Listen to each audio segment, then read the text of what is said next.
Provincial de Salud Mental, al recientemente formado equipo, a Martín Peralta, a Valeria Vidal, que bueno, también vienen trabajando un montón y han posibilitado también todo este tipo de comunicación para que hoy estemos todos juntos.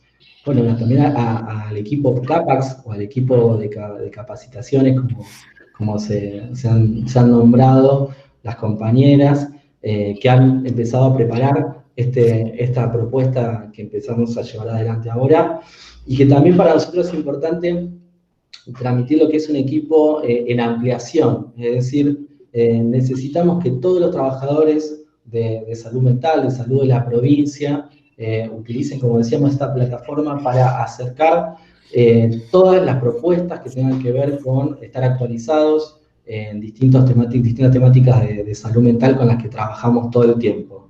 Necesitamos que a este equipo de trabajo lo vayamos ampliando con los aportes de cada uno. Creo que después van a poder acercar bueno, los mails pertinentes para esa comunicación, para hacerla un poco más afianzada en eso.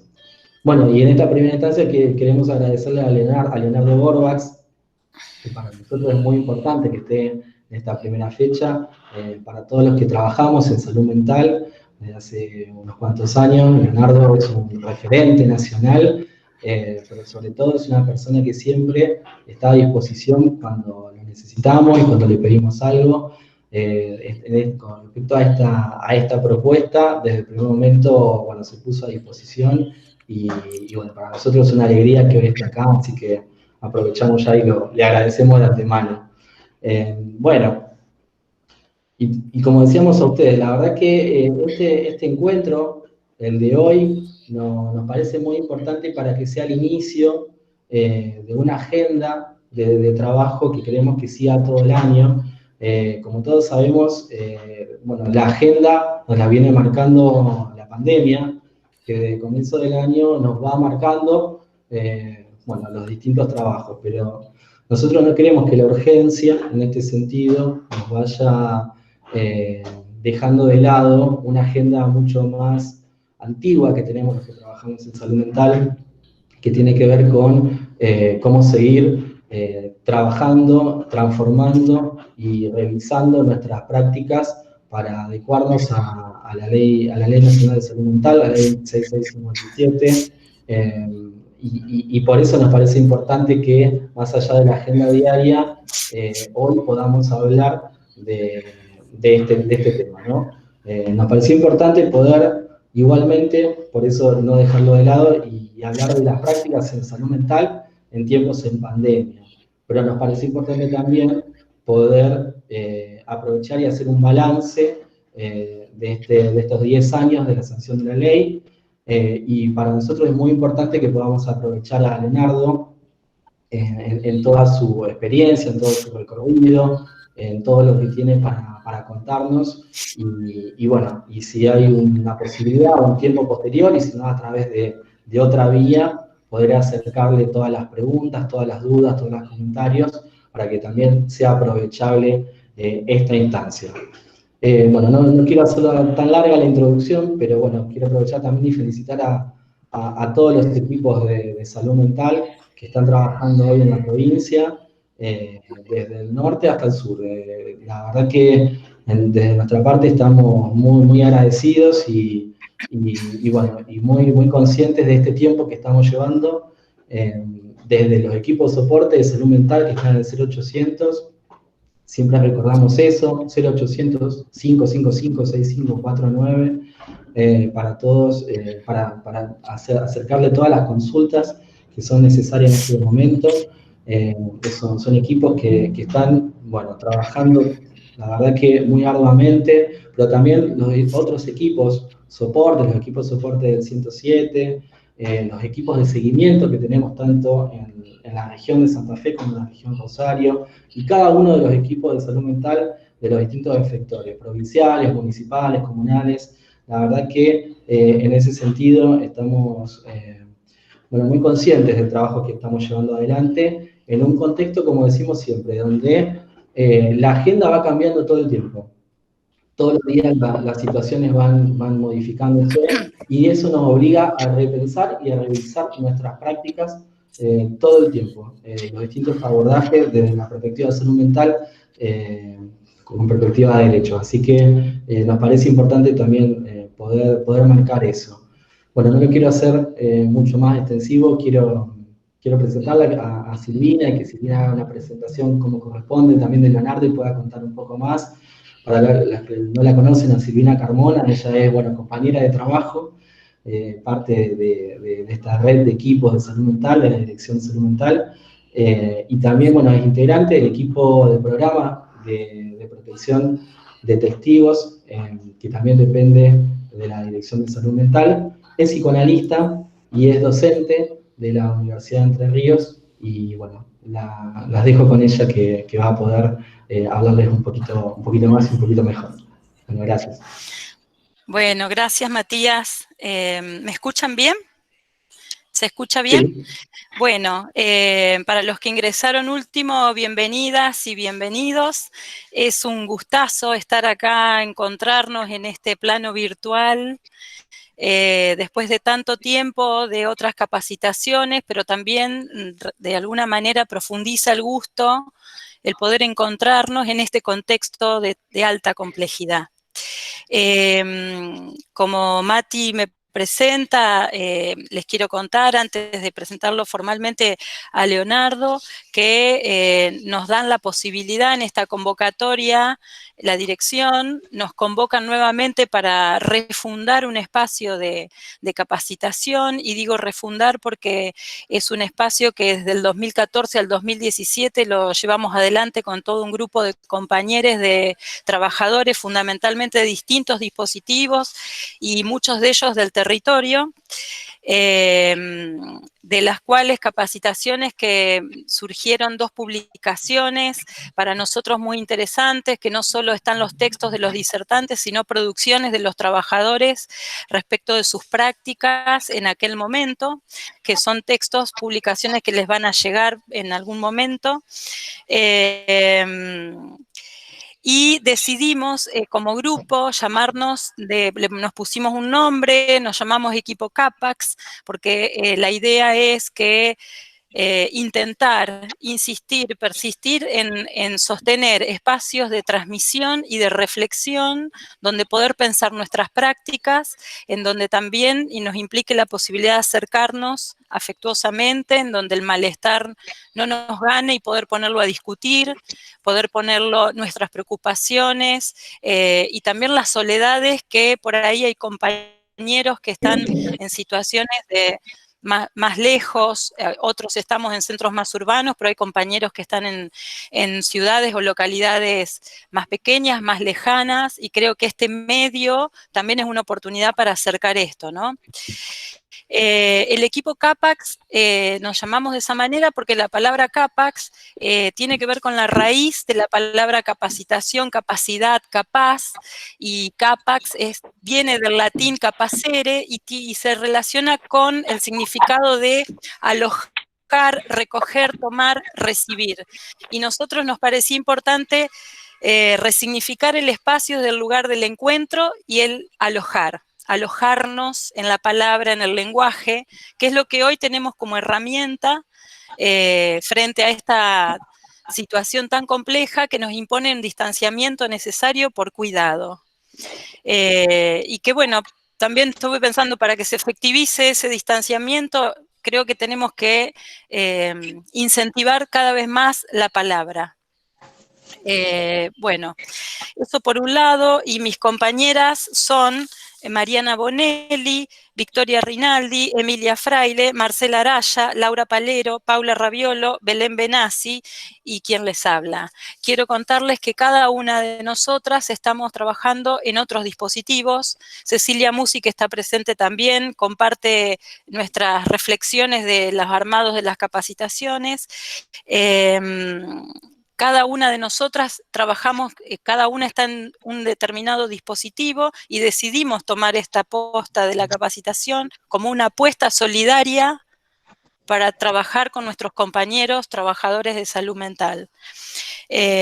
También les cuento que hay los asistentes y los inscriptos, les comento rápidamente para saber con quiénes estamos compartiendo este espacio, no solo Santa Fe y Rosario, sino de Villa Cañas, Pérez, Villa Guillermina, Rufino, Firmat, Coronda, Florencia, Avellaneda, Reconquista, San Vicente, Rafaela, Tostado, Villa Constitución, Sauce Viejo, Sunchales, Chavás, Rincón, La Gallareta, Laguna Paiva, San Cristóbal, Esperanza.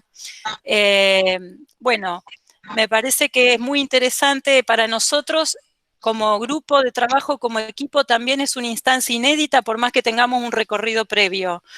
Y es inédito porque el formato es otro y porque las capacitaciones anteriores eran para Santa Fe y zonas aledañas, y la idea actual es para toda la provincia, lo cual implica otra responsabilidad, y también una interlocución más abierta, más amplia, más plural, más democrática entre nosotros.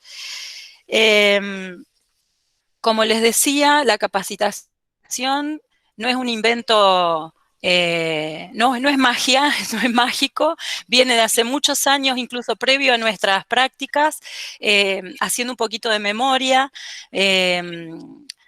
Hubo instancias de transmisión, de reflexión y de capacitación durante mucho tiempo cuando se refundó la Dirección Provincial de Salud Mental, allá después del 2003, de la catástrofe de Santa Fe, de la inundación, y después con la Ley Nacional de Salud Mental y previo a esto la Ley Provincial de Salud Mental, se instituye el espacio de capacitación desde el campo jurídico, lo cual tiene una habilitación y una fuerza mucho más fuerte y más interesante que la que teníamos antes, digamos, cuando no estaba instituida en la ley. En este sentido, me parece que es importante recordar que, bueno, que se trata de una lógica de pensamiento que nos implica en las prácticas, tanto en el pensamiento, en la reflexión y en el acto, en nuestras prácticas cotidianas, con la perspectiva de derechos, y pensamos la salud como un derecho humano, como una práctica social, y también incluyendo en este último tiempo la cuestión de la perspectiva de género, que estimo vino y deseamos que vino para quedarse, digamos, ¿no? Y tenemos mucho trabajo para adelante en este sentido. Ayer tuvimos una mala noticia, una más, que perdimos en una localidad acá en Santa Fe, en Tostado. Bueno, es un espacio para los trabajadores, vamos a esperar propuestas también, tenemos una instancia prevista, digamos, que proyectamos, al menos 3 encuentros, y con 3 encuentros posteriores también. Estos 3 primeros encuentros, la idea es, bueno, hoy que la refundamos con la presencia de Leonardo. Después, el 28 de agosto, vamos a recibir a Alicia Stolkiner, que muchos de ustedes la conocen, que es profesora de la UBA, especialista en salud mental. Y el 4 de septiembre nos va a acompañar Débora Tajer-Llenero, que es otra psicoanalista que viene trabajando fuertemente en la articulación con los estudios de género, también en la aplicación de la ley de salud mental. Bueno, no quiero olvidarme de algunas cosas que fuimos pensando.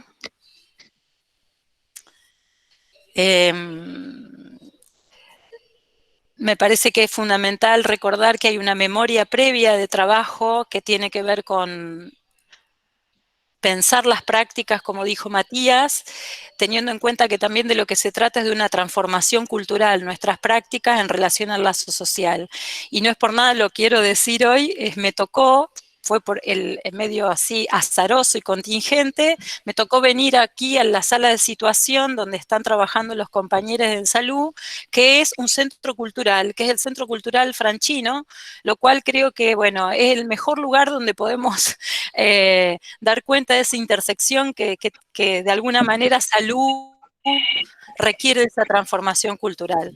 El nombre de esta capacitación fue un nombre discutido, fue un nombre pensado, reflexionado por el equipo, en donde recogimos la preocupación de que sean las prácticas de salud mental en tiempos de pandemia, remitiendo al lugar de la práctica como esa entidad cotidiana de esa práctica en donde están los compañeros en los territorios trabajando trabajando, muchos de ellos actualmente en forma presencial, con todo lo que significa en esta pandemia, y otros en forma remota.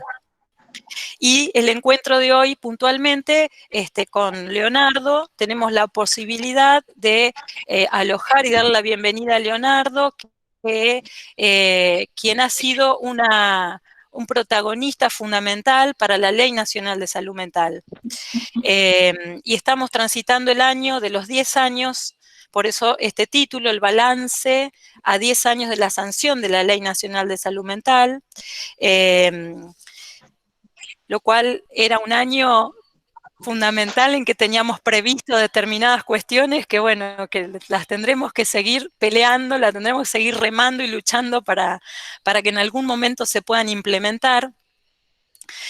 Si bien hoy los que nos implica con más fuerza es la pandemia y el estado de situación de nuestros compañeros trabajadores que están al frente de la situación del COVID, y también fundamentalmente de los usuarios, de las personas que requieren nuestra atención, y el lugar del Estado príncipe, y en esta relación de estos tres entes fundamentales creo que es donde tenemos que situar nuestra práctica, nuestras ideas, nuestras reflexiones. Y les cuento quién es Leonardo.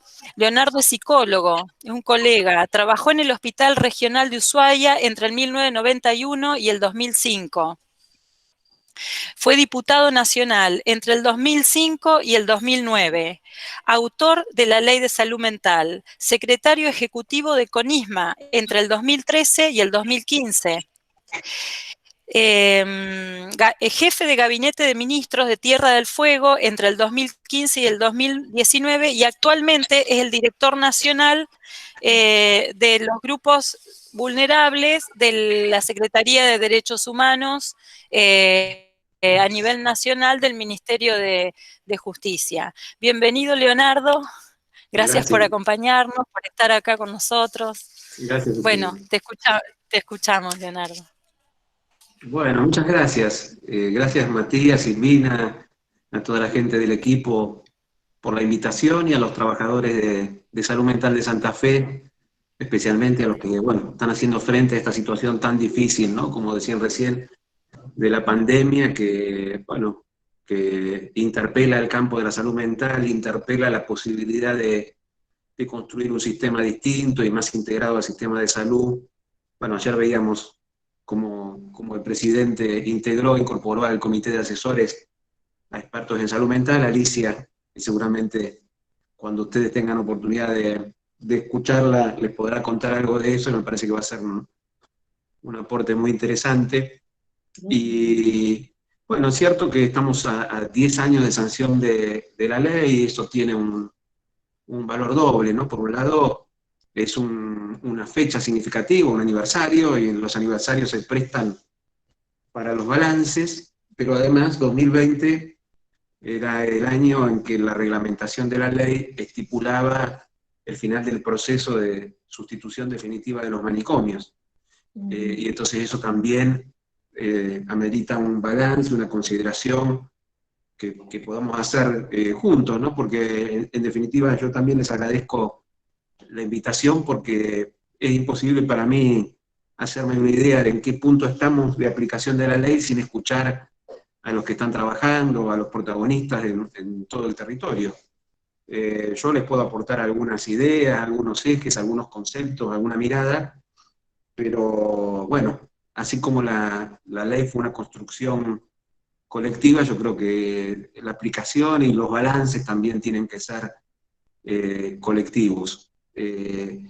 Y tienen que ser, bueno, y tienen que estar a la altura de la complejidad que plantea la aplicación de la ley, ¿no? Porque no estamos hablando de una ley de aplicación sencilla, digamos, porque Argentina tiene un sistema de salud complejo, tiene un sistema político, digamos, federal, que además hace que cada provincia tenga su propia política de salud. Tenemos hospitales provinciales, hospitales municipales, algunos hospitales nacionales, tenemos el sistema público, el sistema privado, el sistema de obras sociales, tenemos el sistema judicial, que en cuanto a la aplicación de la ley de salud mental tiene mucho para decir y para aportar, tenemos las universidades, o sea, tenemos una una complejidad, entonces no es fácil cuando uno escucha a veces estos balances en términos de la ley de salud mental no se aplicó, no se aplica. Bueno, me parece que es imposible hacer un balance con ese nivel de sencillez, ¿no? Me parece que hay cuestiones en las que hemos avanzado y cuestiones que evidentemente no se han avanzado, y tenemos que poder valorar ambas, ¿no? En qué avanzamos, en qué no avanzamos y por qué, y cuáles han sido realmente los obstáculos para poder continuar, ¿no? Antes de abocarme a eso, quisiera mencionar, porque, bueno, estamos de alguna manera, yo no, pero sí, en la provincia de Santa Fe, bueno, me permito hacer un recuerdo y un homenaje a alguien que me ayudó muchísimo en todo el proceso que fue la pelea, la discusión por la ley de salud mental entre el 2007 y el 2009, el 2010, que fue ese proceso, que fue presidente de la Comisión de Salud de la Cámara de Diputados, el Canchi Silvestre Benis, un santafesino que la verdad que se comprometió muchísimo con la ley y nos aportó, bueno, su capacidad política de negociación y de articulación que por ahí en silencio, con un perfil bajo, pero que fue clave para que podamos avanzar y concretar la sanción de la ley. 10 años es mucho o es poco, sería la primera pregunta, ¿no? Y si uno pone el principio de la historia en el tratamiento que la humanidad le ha dado a la locura, evidentemente 10 años para transformar un sistema que lleva siglos, pareciera que no es tanto tiempo, ¿no? Argentina hace 10 años, como para ponernos en el momento que se sancionó la ley, ni siquiera tenía una Dirección Nacional de Salud Mental. Tenía apenas un área de coordinación que se llamaba de comportamiento saludable o algo así en el Ministerio de Salud, que no tenía prácticamente gestión, y tenía algunas pocas referencias legales de donde agarrarse a nivel nacional, ¿no? El Código Penal cuando habla de la inimputabilidad, el viejo Código Civil cuando en 2 o 3 puntos hablaba de las urgencias en salud mental y de la posibilidad de la policía y del Poder Judicial de establecer internaciones, la ley de drogas que todavía está vigente, y sí algunas provincias que tenían su propia legislación, y algunos procesos locales, digamos, ¿no? De intentos de reforma que algunos tuvieron un mayor alcance, un alcance provincial, y otros eran experiencias más situadas en algunas instituciones o en algunos hospitales. Pero lo cierto es que hace 10 años no teníamos ni una política nacional de salud mental, no teníamos un horizonte común como país de hacia dónde tenía que ir el sistema de salud mental, ni teníamos un marco de derechos claros establecidos que protejan a las personas con padecimientos mentales. Y eso, bueno, obviamente fue generando un escenario que es el que en definitiva todos conocemos, y es el escenario que en aquel momento digamos, reflejó muy bien el informe Vidas Arrasadas del CELS, que fue un informe que, bueno, un poco nos abrió los ojos a todos acerca de cuál era la real situación de las personas internadas en los hospitales monovalentes en Argentina. Y teníamos también un movimiento creciente de lucha antimanicomial que cada 2 años se concentraba alrededor de la convocatoria de las madres de Plaza de Mayo, en los congresos internacionales de desmanicomialización, que fueron creciendo en cada oportunidad. Y bueno, esa conjunción de elementos, algunos fallos de la Corte que situaban claramente la necesidad de legislar en salud mental, fueron construyendo, bueno, un movimiento que con cada vez más fuerza impulsó la sanción de la ley de salud mental, le incorporó al borrador y al proyecto que nosotros habíamos presentado mejoras y lo fuimos enriqueciendo, y realmente hicimos un proceso colectivo de construcción de una ley donde yo creo que uno de los signos destacados, además del proceso colectivo y participativo, fue la incidencia de los organismos de derechos humanos y de la Secretaría de Derechos Humanos de la Nación. Es decir, esta no es una ley que nace fundamentalmente, digamos, ¿no? Sí con participación, pero no nace fundamentalmente de un reclamo del sector de la salud o del Ministerio de Salud, sino de una mirada más vinculada a las organizaciones de derechos humanos. Y esta marca de origen de la Ley de Salud Mental de alguna manera se traduce en que la gestión de la política de salud mental no ha quedado solamente en manos del Ministerio de Salud, sino que en varias de los organismos que la ley crea, el Consejo Consultivo y el órgano de revisión fundamentalmente, hay una participación concreta tanto de la Secretaría de Derechos Humanos como de los organismos de derechos humanos. Bueno, hoy me toca estar en la Secretaría de Derechos Humanos participando del órgano de revisión como uno de sus integrantes y tiene que ver con esto, con este origen de la ley. Entonces, yo diría que hemos logrado en estos 10 años, en principio, construir un colectivo fuerte, que digo fuerte porque además estuvo puesto a prueba, ¿no? En los primeros 2 años del gobierno anterior hubo un intento franco de retroceder con la Ley de Salud Mental, hubo un proyecto de decreto que modificaba la reglamentación de la Ley de Salud Mental para borrar sus ejes fundamentales y de alguna manera hacernos retroceder, y ese intento fue resistido por los compañeros y compañeras de todo el país que se movilizaron y que lograron no solamente en ese momento detener ese intento de modificación, sino directamente produjeron con ese reclamo el cambio de director, ¿no? La persona que estaba al frente de la Dirección de Salud Mental tuvo que renunciar producto de esa movilización.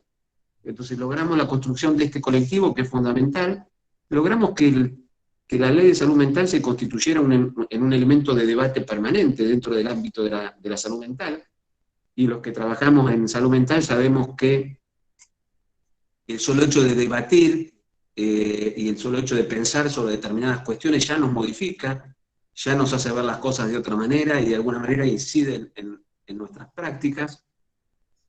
Logramos construir institucionalidad, el órgano de revisión a partir del decreto reglamentario a nivel nacional, y en algunas provincias también el órgano de revisión local, bueno, la Dirección Nacional de Salud Mental, el Consejo Consultivo, la unidad de letrados a nivel nacional en la Defensoría General de la Nación, y eso fue, bueno, de alguna manera generando también una jurisprudencia diferente en relación a los derechos de las personas, a la situación de las personas internadas.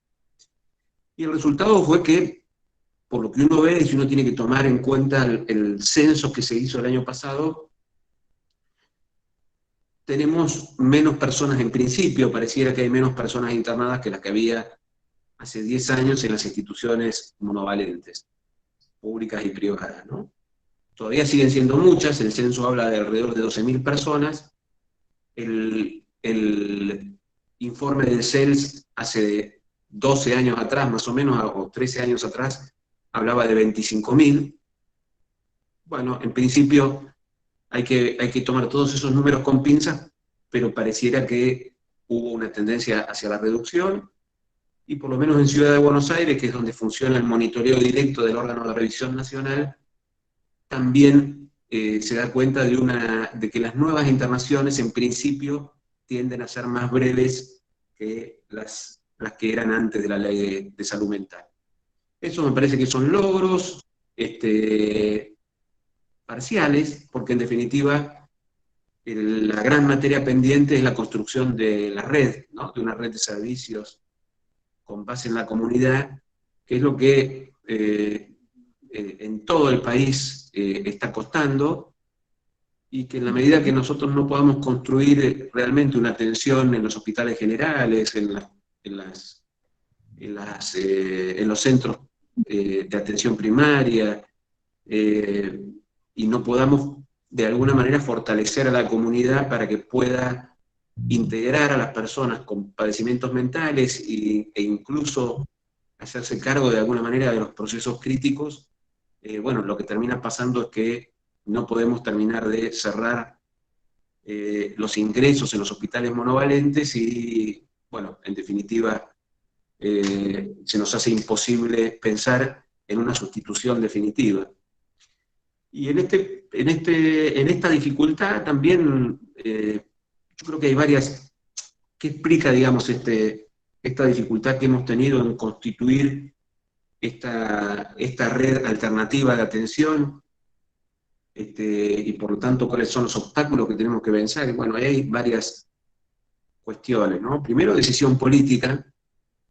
Yo creo que no es posible, o en todo caso es muy difícil, en la transformación profunda que necesitamos hacer en el sistema de salud mental, sin una decisión política fuerte. Y con esto quiero decir que la aplicación de la ley de salud mental no la puede hacer un director, la tiene que hacer un gobernador, un ministro. Es decir, si no hay una decisión política fuerte a instancias superiores, es muy difícil, porque necesitamos de herramientas fuertes y necesitamos además del compromiso de otras áreas, porque la gestión de la ley de salud mental es necesariamente interministerial, y por supuesto poder conformar una comisión interministerial, tanto a nivel nacional como provincial, es fundamental, pero además es fundamental que haya una convicción de las más altas autoridades en relación a la reforma que necesita el sistema de salud mental. También creo que las resistencias que hubo cuando se discutió la ley de salud mental, la oposición franca que hubo de algunos sectores a la ley de salud mental, que una vez sancionada se tradujeron en un lobby para que no saliera la reglamentación, que una vez cambiado el gobierno, recién les acabo de decir, se tradujo en un intento concreto de reforma de la reglamentación, pero que aún cuando no se dan esos ataques frontales a la ley, hay una resistencia, sigue habiendo una resistencia de esos sectores, que de alguna manera también llega a las instancias de decisión, digamos, ¿no? A las autoridades que tienen que decidir, que en general saben poco de la ley de salud mental, pero que sí saben que hay un gran colectivo reclamando una reforma, pero también hay un sector que no está de acuerdo y que si se hace algún movimiento en ese sentido va a criticar, ¿no? Entonces ahí tenemos un obstáculo que yo creo que, bueno, después de 10 años de sanción de la ley, tenemos que buscar la manera de restablecer un diálogo con esos sectores, ver en qué agenda de acuerdos podemos hacer para ir avanzando en los puntos en que sí estamos de acuerdo, pero que claramente no podemos quedar detenidos en el mismo punto de discusión y de confrontación que 10 años atrás, ¿no? Y después también creo que hay resistencia a nivel de los propios trabajadores y de los propios profesionales que integran el sistema de salud mental, porque, bueno, claramente la reforma que tenemos que llevar adelante también implica modificar no solamente prácticas, sino a veces hasta el propio lugar de trabajo, porque no se trata solamente de desinstitucionalizar a las personas que están por mucho tiempo cronificadas en los hospitales monovalentes, sino también de que en la medida que va sucediendo esa desinstitucionalización, se tiene que ir produciendo también el traslado de los profesionales para que se integren a los nuevos servicios de salud mental, ¿no? Y ahí, bueno, no es fácil, ¿no? No es fácil, además, en un país como la Argentina, que es un país que históricamente ha tenido tasas muy, muy altas de desocupación, y donde la relación que tenemos todos, me incluyo, los profesionales y los trabajadores en general, con nuestros lugares de trabajo, a veces se torna un poco conservadora, en el sentido de que, a pesar de que la ley garantiza la estabilidad laboral, bueno, siempre nos aparece ese miedo de que las modificaciones en las condiciones de trabajo pongan en riesgo nuestra estabilidad laboral, ¿no? Entonces yo creo que ahí también hay un núcleo de resistencia y de dificultad que es necesario trabajar. Y después digo, bueno, tenemos materias pendientes, algunas de las cuales las estamos tratando de tomar desde la Secretaría de Derechos Humanos en conjunto con otras áreas de gobierno.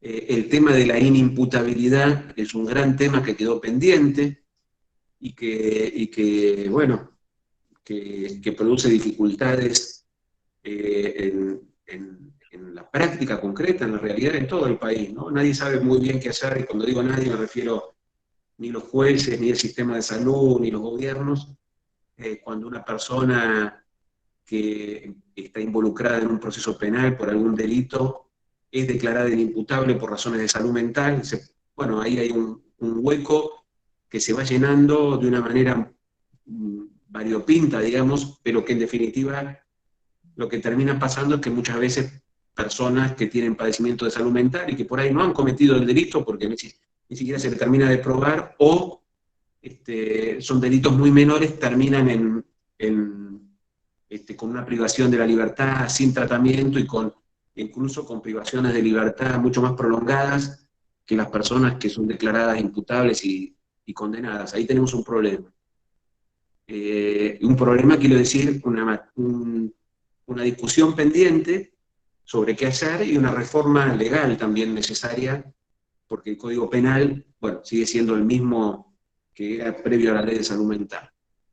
Después tenemos el tema de la capacidad jurídica, que no es un tema menor, que la ley empezó a modificarlo, el Código Civil avanzó mucho más, y hoy tenemos un gran desafío, que es realmente aprender como trabajadores de la salud mental a evaluar a las personas que están en proceso de restricción de la capacidad jurídica conforme lo plantea el Código Civil nuevo, que está adaptado a la Convención de los Derechos de las Personas con Discapacidad. Los que son un poco más viejos como yo, o más viejas como yo, y que están acostumbrados al viejo esquema de evaluar si una persona puede dirigir su persona, de administrar sus bienes, y entonces uno le ponía un diagnóstico, un pronóstico, y decía si podía dirigir su persona, administrar sus bienes. Eso no sirve, no es adecuado para lo que plantea el nuevo paradigma, y tenemos que aprender a evaluar de otra manera, a evaluar de manera interdisciplinaria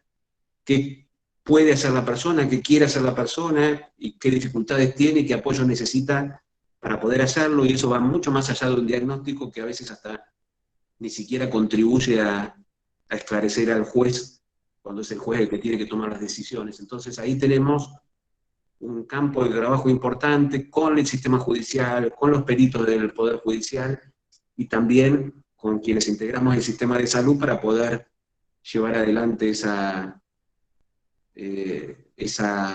nueva forma de trabajo. Y yo lo subrayo porque la incapacidad, la vieja incapacidad total o insania, también es una institución represiva muy parecida al encierro, nomás que no necesariamente tiene que haber un encierro dentro de una institución para que haya una restricción de libertades, ¿no? Cuando una persona es declarada incapaz y se le pone un representante legal, también se destruyen y se anulan absolutamente la autonomía y la libertad, que para nosotros son son conceptos absolutamente ligados al concepto de salud mental. En definitiva, bueno, yo creo que para ir yendo al intercambio, a las preguntas y a los aportes de ustedes, que tal vez este contexto de pandemia evidentemente cambia la agenda, cambia las prioridades, y eso es entendible, pero también puede ser una oportunidad para cambiar prácticas o para fortalecer otros músculos, diría yo, ¿no? Está claro que la necesidad de la intervención en salud mental en la gestión de la pandemia, decía al principio, la intervención de los expertos en salud mental en el comité de expertos a nivel nacional, el trabajo que se está haciendo en muchas provincias del país para acompañar al equipo de salud, que está absolutamente sobredemandado, estresado, angustiado, los dispositivos de escucha a distancia, los tratamientos virtuales o en formato virtual, el acompañamiento en terreno para los operativos de detección, el acompañamiento a las personas que están aisladas, el acompañamiento a los familiares de las personas que fallecen por COVID. Todos esos nuevos desafíos donde la salud mental tiene mucho para aportar, también nos permiten desarrollar dispositivos y formas que son muy útiles en la pandemia, pero también van a ser muy útiles en la post-pandemia, en una etapa incluso de normalidad absoluta, ¿no? Y se parecen mucho más a la construcción de la red de servicios de salud mental que necesitamos hacer que lo que teníamos antes de la pandemia, ¿no? Entonces, en ese sentido, me parece que la urgencia y lo importante no están tan divorciados, ¿no? Tal vez lo que es urgente hacer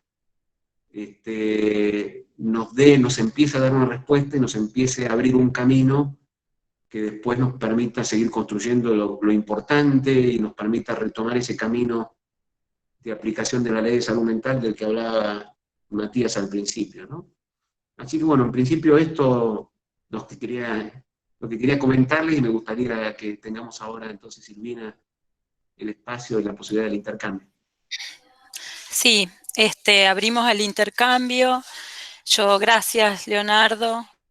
Me quedo pensando también respecto de esto que vos señalás, en muchas cosas señalaste, porque me quedé también con el tema de los apoyos, que es un tema pendiente, que tendríamos que aprovechar que tenemos el Código Civil que hizo una transformación ahí, pero bueno, me quedé pensando en esta señalización que haces respecto de la decisión política, que va acompañado por la convicción de implementación, y eso va de la mano de la habilitación de ciertos presupuestos, para lo cual hay que conocer las prácticas de salud mental, el padecimiento subjetivo, la sensibilización tiene que estar de ese lado también, y también me parece que en esto que venías diciendo, que quizás, repito, no sé, en la cuestión del armado de la red, recuperar también nosotros los lazos interinstitucionales con universidades, colegios profesionales, organizaciones no gubernamentales, movimientos sociales que bueno, los movimientos barriales son los que siempre están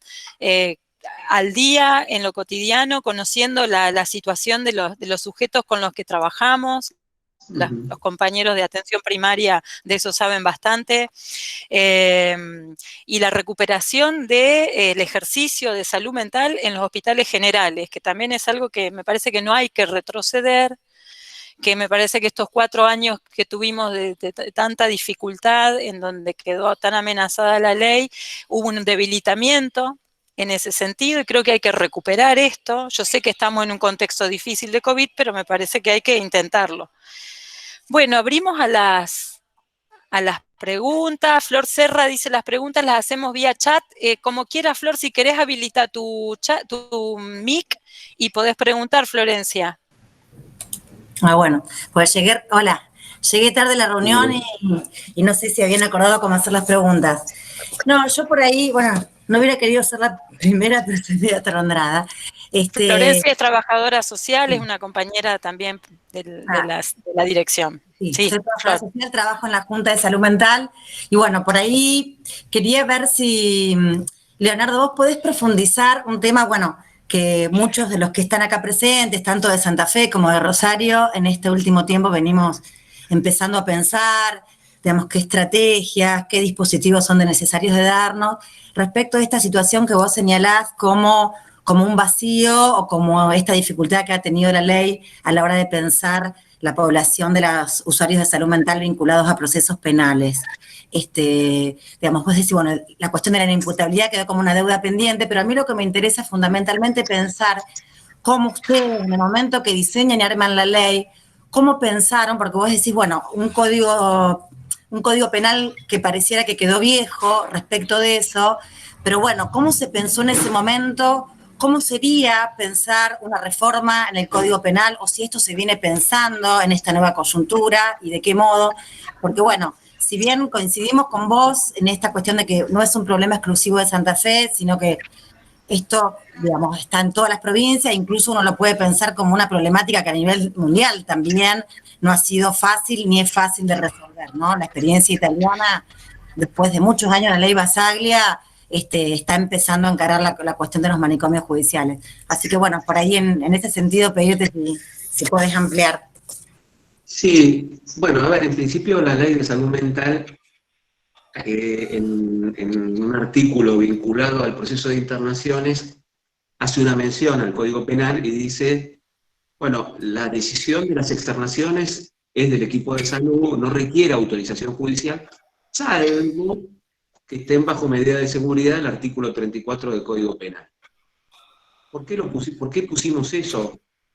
Es discutible si fue positivo o no positivo ponerlo, pero lo cierto es que nosotros estábamos sacándole un poder muy fuerte a los jueces en materia de salud mental, que es mantener a alguien internado contra su voluntad, digamos, ¿no? Porque nosotros le sacamos el poder de tomar la decisión de internar, que ya queda en manos del equipo de salud y donde el juez controla, y le quitamos el poder de evitar una externación. O sea, lo único que puede hacer un juez, en principio, es, en contra de la voluntad del equipo de salud, es ordenar una externación, pero nunca podría, por voluntad propia, mantener a alguien internado. Eso era ya muy fuerte y abarcaba la enorme mayoría de las situaciones en salud.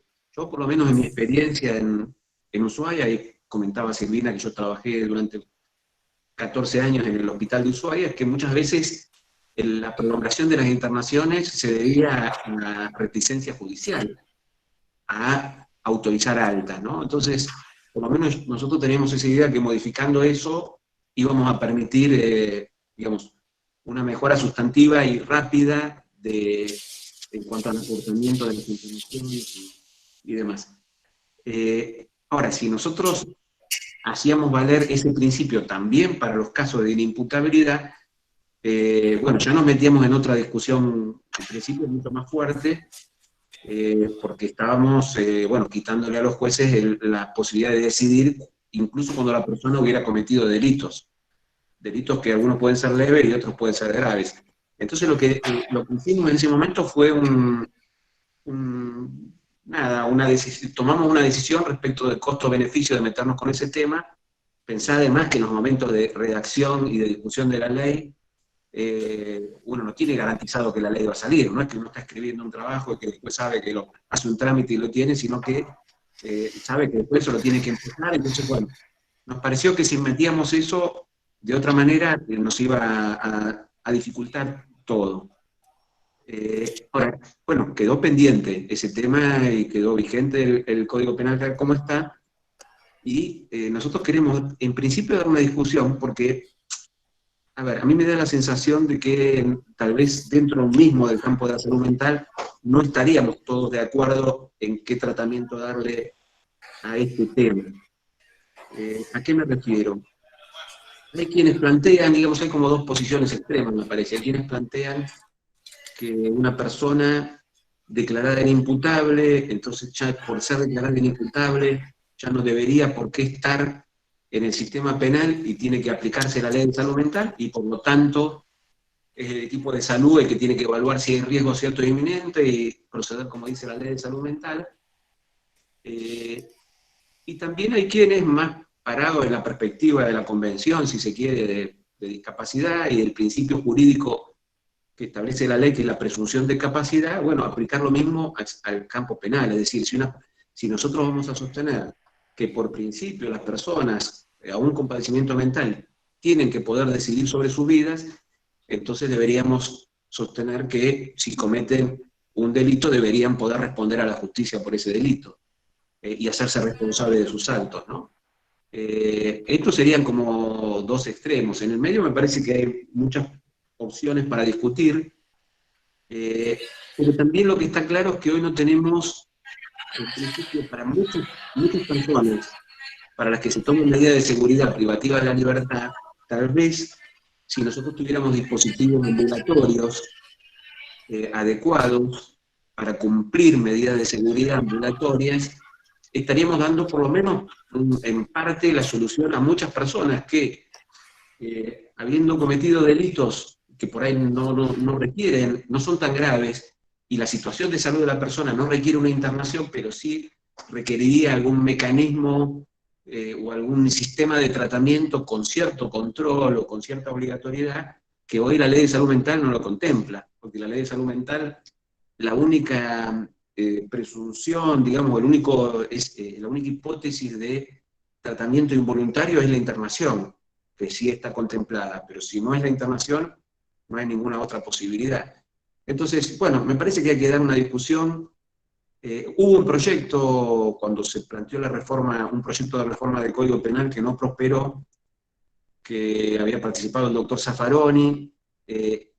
La parte vinculada a inimputabilidad, lo que hacía era poner ciertos plazos a las posibilidades de medidas de seguridad, permitía medidas de seguridad, pero con plazos que no podían superar el plazo de la pena prevista para ese delito.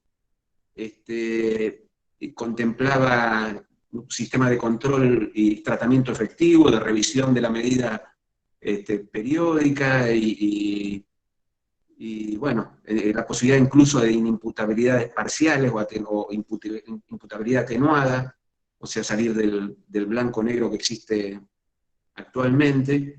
La interdisciplina como mecanismo de evaluación necesario para determinar un tratamiento. Bueno, me parece que hay muchas cuestiones para discutir. Yo no iría tan fácil a un sistema que planteara que una persona declarada inimputable, aún habiendo cometido un delito grave, debería aplicarse el criterio del riesgo cierto e inminente. Me parece que eso nos podría traer otros problemas en la práctica y que deberíamos como pensarlo un poco más. Pero bueno, no sé si responde a tu pregunta. Lo cierto es que de hecho estamos preparando un par de encuentros, de conversatorios específicamente sobre este tema, con expertos en salud mental y juristas, así que seguramente te vas a estar enterando y vas a poder hacer tu aporte.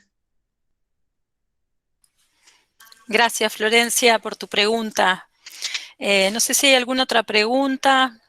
Yo quería agregar algo un mensaje que me llega, que tiene que ver con que, bueno, entre lo urgente y lo importante que dijiste hoy, Leonardo, pensaba que, bueno, entre lo urgente y lo importante tiene que ver con la efectivización de todo lo que se vincula a la efectiva desmanicomialización, tanto en cuanto a lo que representa el pensamiento y el acto de producir la desmanicomialización, y también lo urgente de hoy de los trabajadores del cumplimiento respecto de los elementos de higiene y seguridad en las situaciones de atención frente al COVID, que bueno, que se está extendiendo en todo el territorio provincial, ni hablar en todo el país, ¿no? Pero bueno, parece importante. Mariana Chidichimo, ¿quería decir algo? ¿Querés abrir tu mic?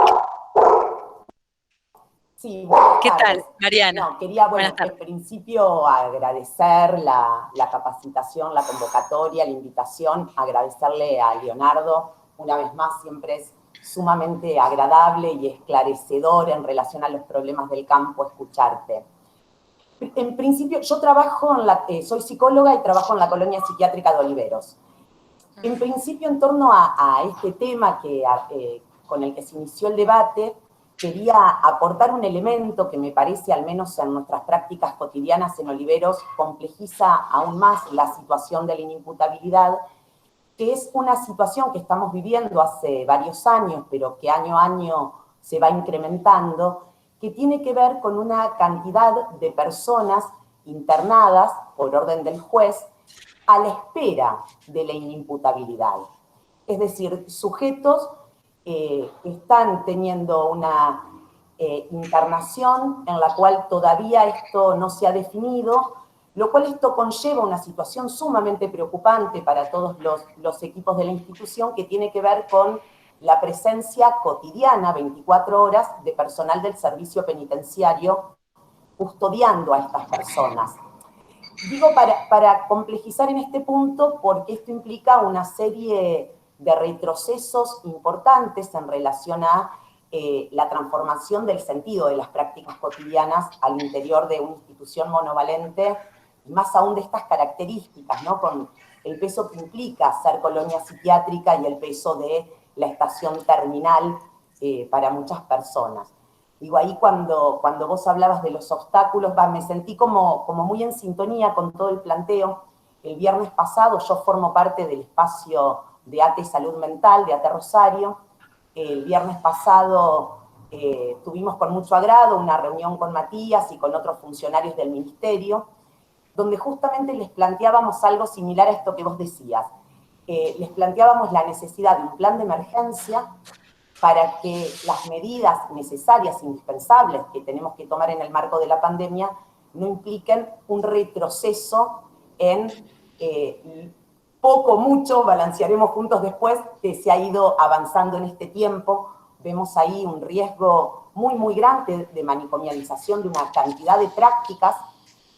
Por otro lado, les planteábamos la necesidad de un plan estratégico de salud mental provincial, que es, desde mi punto, nuestro punto de vista, una deuda histórica y uno de los grandes obstáculos, porque si bien se ha ido creando desde el 2004, principalmente, un poquito antes, toda una serie de dispositivos sustitutivos en la provincia, lo cierto es que esto, desde mi punto de vista, ha sucedido en paralelo a la lógica hospitalocéntrica de esta provincia, que si bien se fue paulatinamente reduciendo el número de personas internadas, es impresionante la cantidad que todavía están internadas, y la puerta giratoria en esto de las internaciones más breves, con un montón de usuarios jóvenes, ¿no? Y cómo no se ha podido abordar la puerta de entrada al sistema, y bueno, el hospital psiquiátrico ocupa un lugar muy importante de la red aún, ¿no? Digo, no ha podido quitársele parte de ese poder y de ese lugar de centralidad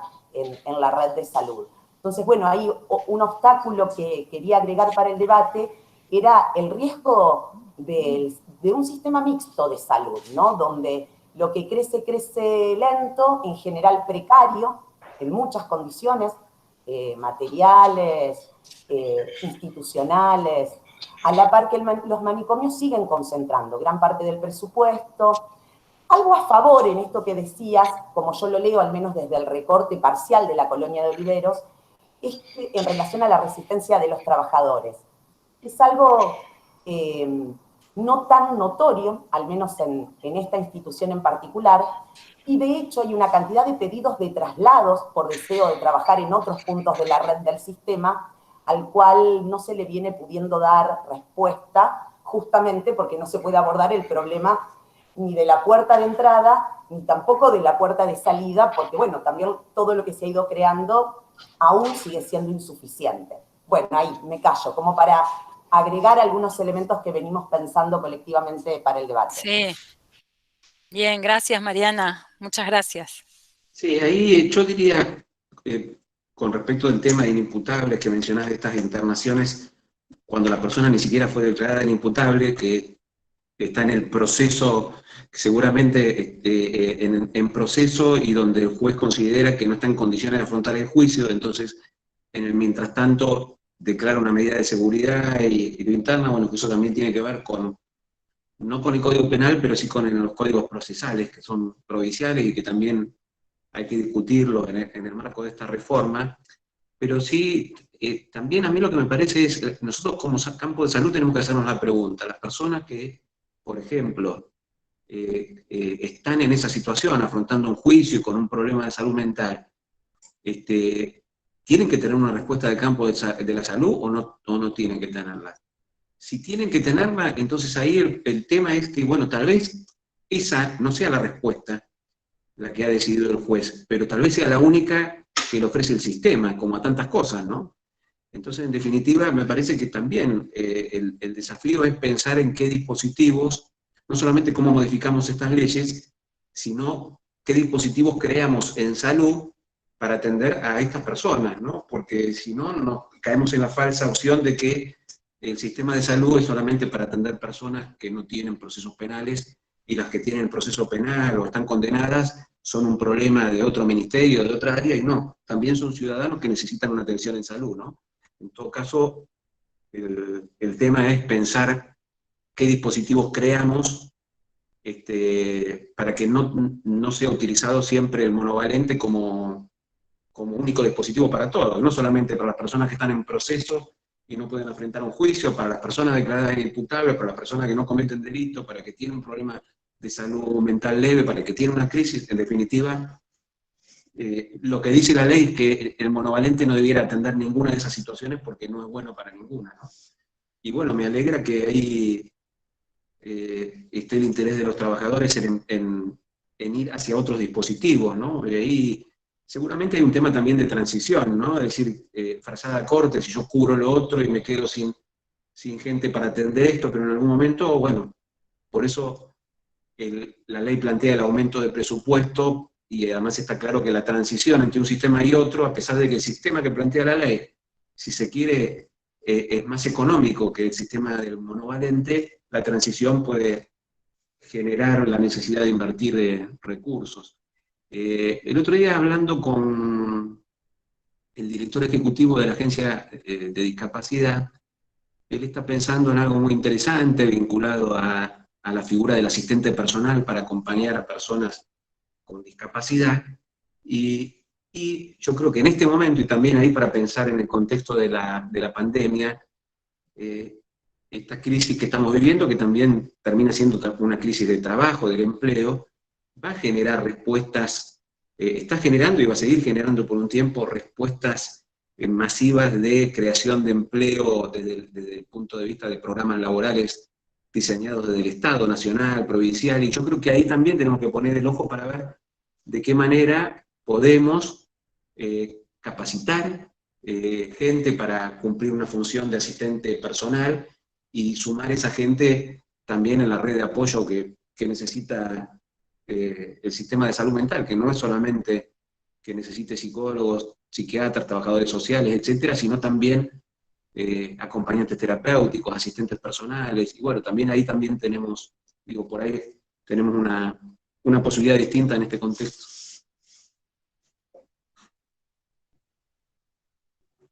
Sí, pensaba, gracias por dar el pie, porque en realidad en la provincia tenemos una deuda muy grande con los acompañantes terapéuticos en cuanto a la formación, en cuanto a la precarización y en cuanto al acompañamiento de la seguridad de sus prácticas, digamos. A veces están en situaciones absolutamente complejas, en zonas absolutamente riesgosas y sin un marco de apoyo legal, digamos. En este sentido, creo que es algo, una deuda que tenemos muy importante.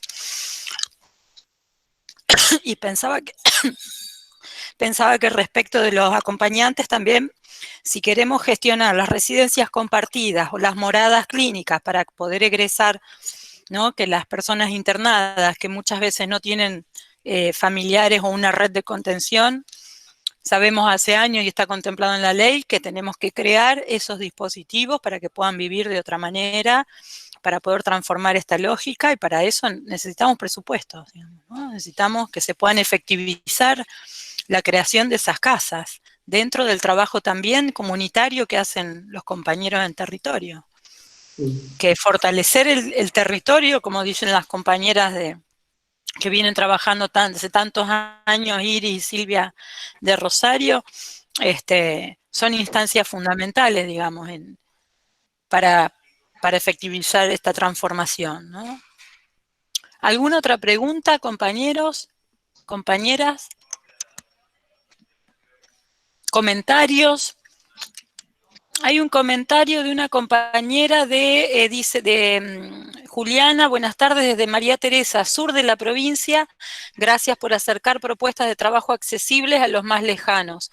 Bueno, es la idea de crear un espacio donde podamos también insistir en la creación de una red, porque creo que la plataforma virtual nos propicia en este tiempo de distanciamiento esa posibilidad, ¿no? También de ver cómo vamos tejiendo esa red, ¿no? Bueno. Quería hacer una... Sí, Mónica. Hola. Adelante, Mónica. Hola. No, yo en realidad, bueno, agradecerle a Leo y a todos ustedes Mónica, que poder compartir. Mi amiga Mónica. La verdad que, bueno, es un gusto poder compartir. Yo creo que es un tema, hay muchos temas que todos seguimos trabajando y batallando por la ley y por modificar fundamentalmente la cuestión de los derechos de todos y todes, porque mejorar al otro es mejorarnos nosotros también. Creo que es parte de nuestro trabajo. Yo quería acotar algo con respecto a esta situación de la crisis sanitaria, que me parece que los servicios de salud mental tenemos que participar fuertemente. Nosotros pensamos desde un servicio de salud mental en un hospital general, trabajar en 3 ejes. Uno de ellos es con el 107 para tratar de llegar a los domicilios de las personas con problemáticas complejas, porque a veces uno dice, no vayas al hospital, no vayas a los centros de salud, pero estas personas tienen que sostener sus tratamientos y a veces se les hace muy difícil llegar a buscar la medicación. Entonces, tratamos de organizar un andamiaje con el 107, con un vehículo pequeño, para llegar a los domicilios. Y esto también nos permitió mejorar también la vinculación con ese sistema de salud, que es parte del sistema, pero que a veces trabajábamos solamente en las urgencias, y me parece que esto facilitó el encuentro. Yo creo que este es un momento fenómeno para compartir con otros servicios. Y por otro lado, el trabajo con clínica médica de los pacientes COVID internados. Hay que acompañarlos a los pacientes y a sus familias en esta internación.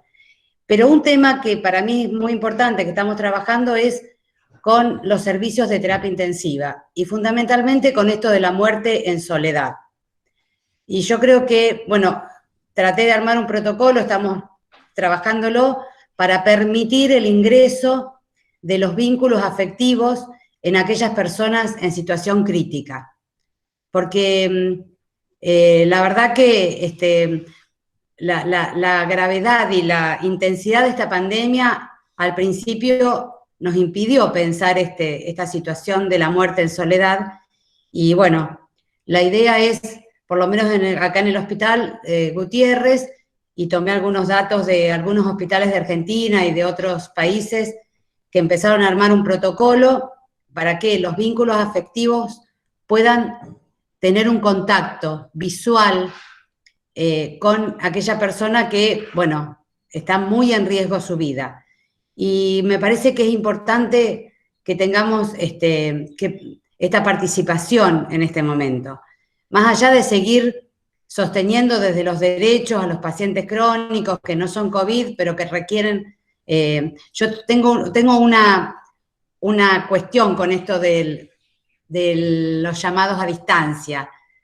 En algunos casos se puede, pero en la mayoría el contacto, la presencia, o por lo menos la mirada, con los elementos de protección personal y con el distanciamiento, se puede realizar.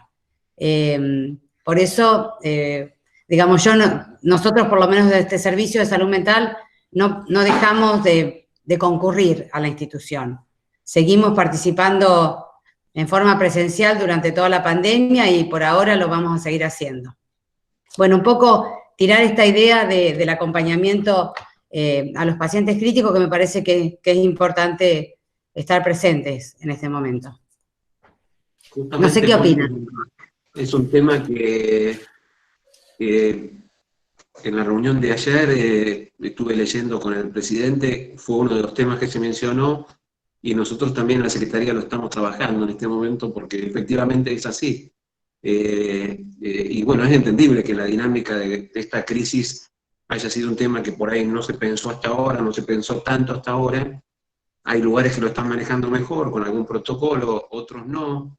Y es cierto que la cuestión de evitar el contagio impone algunas limitaciones, pero seguramente se pueden hacer más cosas o mejores cosas que la que se está haciendo hasta ahora, ¿no? Y eso incide, no solo incide en la dignidad de la persona y en la dignidad en la posibilidad de morir con dignidad, y también en la salud mental de los allegados, ¿no? No es lo mismo haber podido tener algún contacto, no solamente tener un contacto visual o presencial, sino saber que la persona, nuestro ser querido que falleció durante sus últimos tiempos, supo que estábamos ahí, que estábamos pendientes, que estábamos interesados, que lo queríamos, que lo queremos.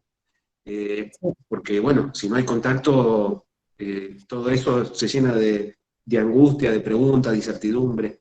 Entonces sí, me parece que está muy bien lo que decís, y ahí los equipos de salud mental tienen mucho para decir y para aportar. Sí, yo hice un protocolo, escribí un protocolo, una fundamentación, como que si quieren lo comparto, no tengo problema, y lo podemos debatir, pero porque si no, como que acá pasó una situación de una señora que realmente quería ver a sus hijos, y bueno, armamos todo medio rápido, porque bueno, después falleció, pero me parece que es importante tener un protocolo con la ropa, asesorar quién puede entrar, si tiene síntomas, digamos. Lo tengo, si quieren yo se los comparto, no tengo problema. Sí, pero además el rol de los equipos, incluso los equipos de salud mental, a veces como articuladores de ese contacto, ¿no? Entre la persona que está internada en terapia intensiva y la familia, porque a veces el propio equipo de terapia intensiva está sobrepasado, no da abasto, lo que fuera, bueno, poder también desde los equipos de salud mental contribuir a ese proceso de comunicación, tenga la forma que tenga, ¿no? Presencial, a distancia, como pero que haya alguna comunicación. Sí, poder propiciar las condiciones para una despedida digna, ¿no? Que también eso favorece el duelo posterior. Hay compañeros del Hospital Cuyen que dicen también que están pensando en trabajando el protocolo desde el Comité de Bioética, así que probablemente esas construcciones en camino podamos poner en contacto, Mónica. Dale. Le paso la palabra, gracias Mónica, es un eje así que hay que seguir fundamental. Le paso la palabra a Oscar Pellegrini, que quiere hacer un comentario. Oscar, te escuchamos. ¿Qué tal? ¿Qué tal? ¿Cómo va? Buenas tardes a todos. Bueno, lo que acaba de decir Mónica cambió el eje de lo que se venía conversando, digamos, y yo quería retomar lo que decía Mariana hace un rato, pero las dos imágenes que se me cruzaron cuando la escuchaba Mónica hablar del tema de la muerte en soledad, una es de la foto del palestino en la ventana de un hospital, tratando de ver a su madre, digamos, que estaba en una sala de cuidados intensivos, que se estaba muriendo, ¿no? Es decir, que había trepado, digamos, a la ventana del hospital. Me parece muy, muy impactante y de alguna manera grafica esto. Y lo otro, digamos, algo que me impactó muy de cerca el otro día, que en el Facebook vi la comunicación del querido compañero Ángel Barraco, cuyo hermano falleció de COVID, y también relataba toda la cuestión de la soledad de la muerte, ¿no? Una por la potencia de la imagen, aunque lejana, incluso en otra lengua, digamos, la imagen transmite toda la angustia, digamos, de la vivencia, ¿no? Y la otra más próxima, digamos, porque uno siente, digamos, que eso ya no está tan lejos, digamos.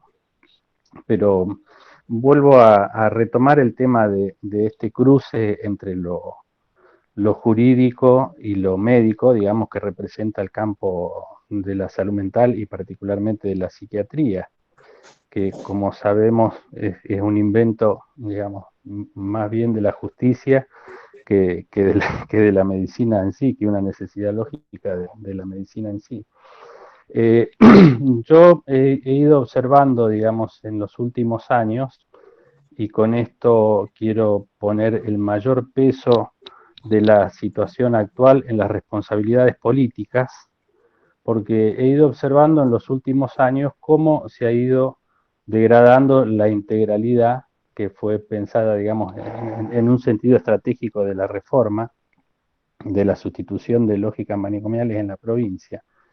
El tema de la presencia de personal penitenciario o policial en las instituciones monovalentes era algo que durante años estuvo vedado, incluso, digamos, con el corralito cerrado en la provincia de Santa Fe durante algunos años, mientras hubo iniciativa política y hubo capacidad de gestión, digamos, en relación a esto, eso no era una postal cotidiana.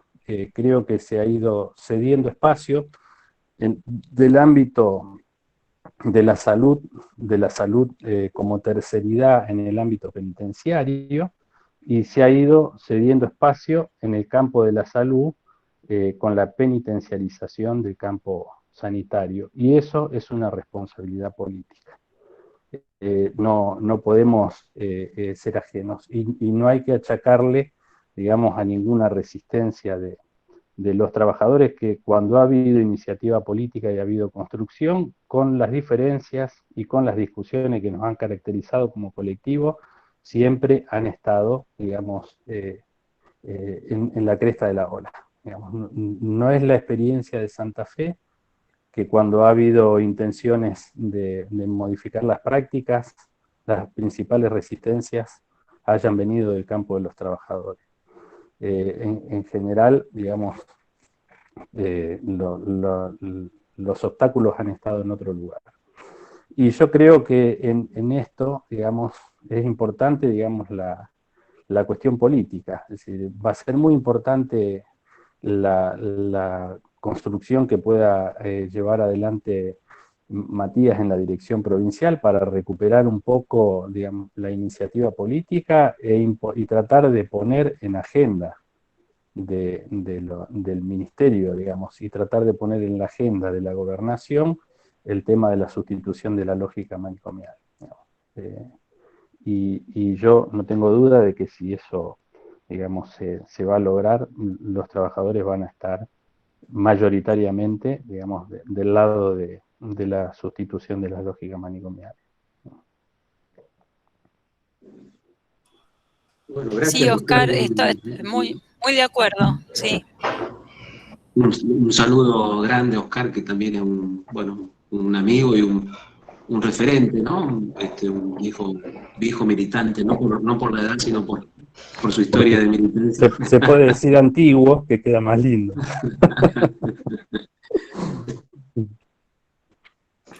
Sí, bueno, es antiguo porque Oscar también participaba del movimiento de los trabajadores de salud mental antes de que se formule la ley nacional, sino con la ley provincial, o sea que es uno de ese grupo de los que veníamos en aquella época. Bueno, gracias, Oscar, sí. Bueno. Acá muchos escritos que dicen que gracias y que representan tus dichos lo que algunos piensan.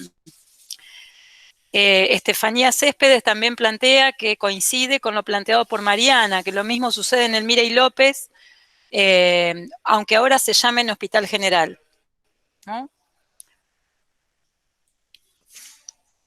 Bueno, ¿algún otro comentario, pregunta? Estamos un poco sobre la hora.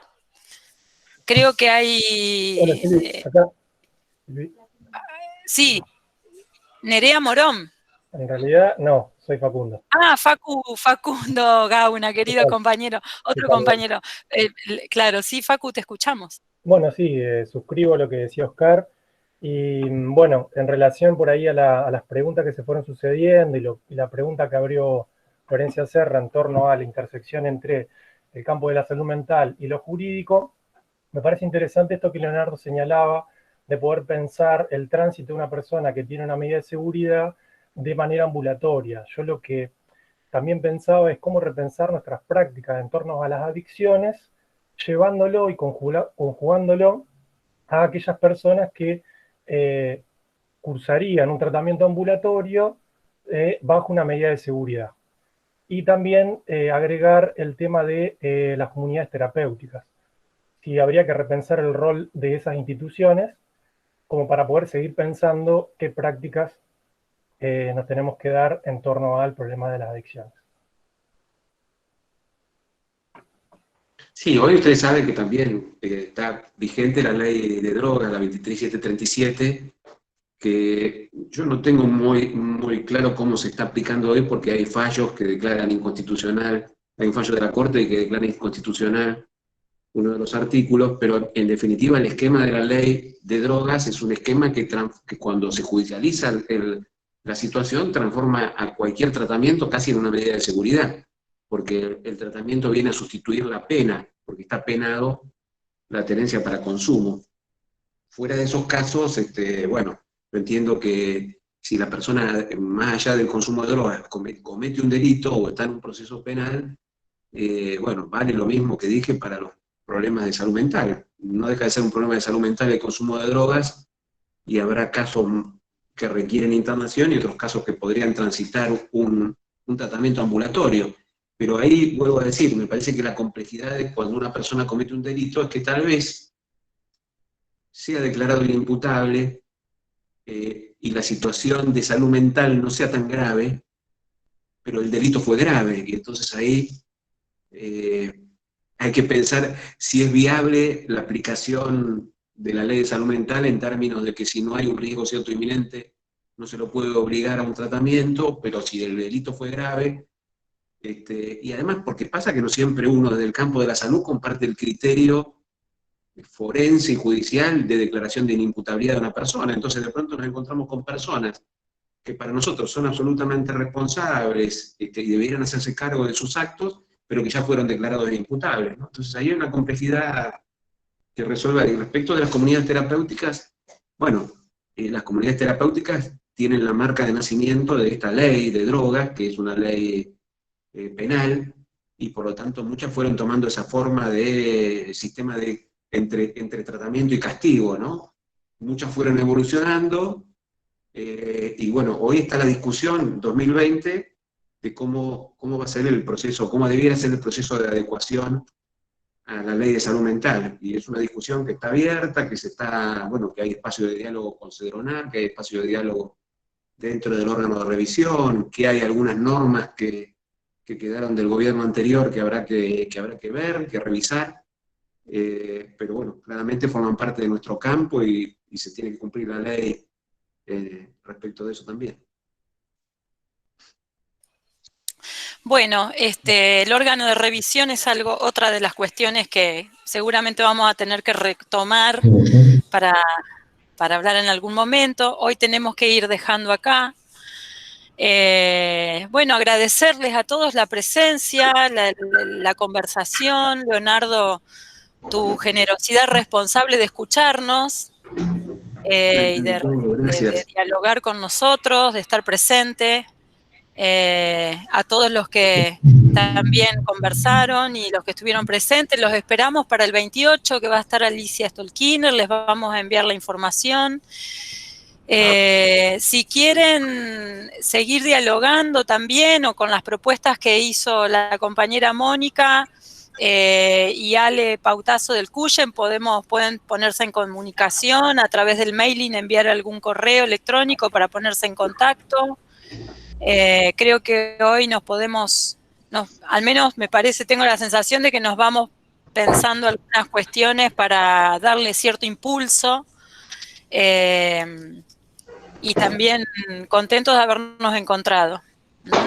Ahí, fíjate, Silvina, también sí. Algunos comentarios, Mónica Villa también, que parte de los equipos de trabajo de Venado Tuerto, también agradece, digamos, para agradecerle también a Mónica Bojanich por bueno, todo el trabajo que vienen haciendo los distintos equipos de salud mental de la región Venado Tuerto, en este momento en que hay que reforzar las redes. Tomo mucho esto que dice Oscar, la verdad que Oscar es así.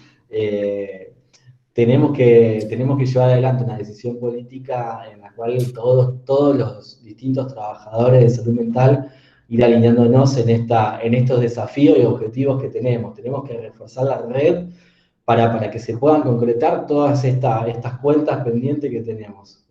A mí me da mucha alegría y mucha ilusión que hoy estén presentes muchos colegas de distintas localidades de toda la extensión de la provincia, porque muchas veces también estas discusiones, aquellos que quizás tenemos más cercanía con los ámbitos académicos o con las grandes ciudades, y sabemos que muchos de estos debates los tenemos presentes, necesitamos extenderlo a todas las localidades de la provincia para que esto es un debate de todos y para que además la red sea fuerte en todos los puntos, porque va a ser la única manera en que nosotros podamos, entre otras cosas, cerrar los manicomios, pero principalmente, digamos, garantizar que los abordajes en salud integral sean con todos los trabajadores de salud mental, sea la localidad que sea. Entonces, eso para mí es como lo que nos llevamos hoy, para mí más importante del encuentro de hoy, ¿no? Que Leonardo haya tenido y tenga, digamos, la disposición de contestar todas las preguntas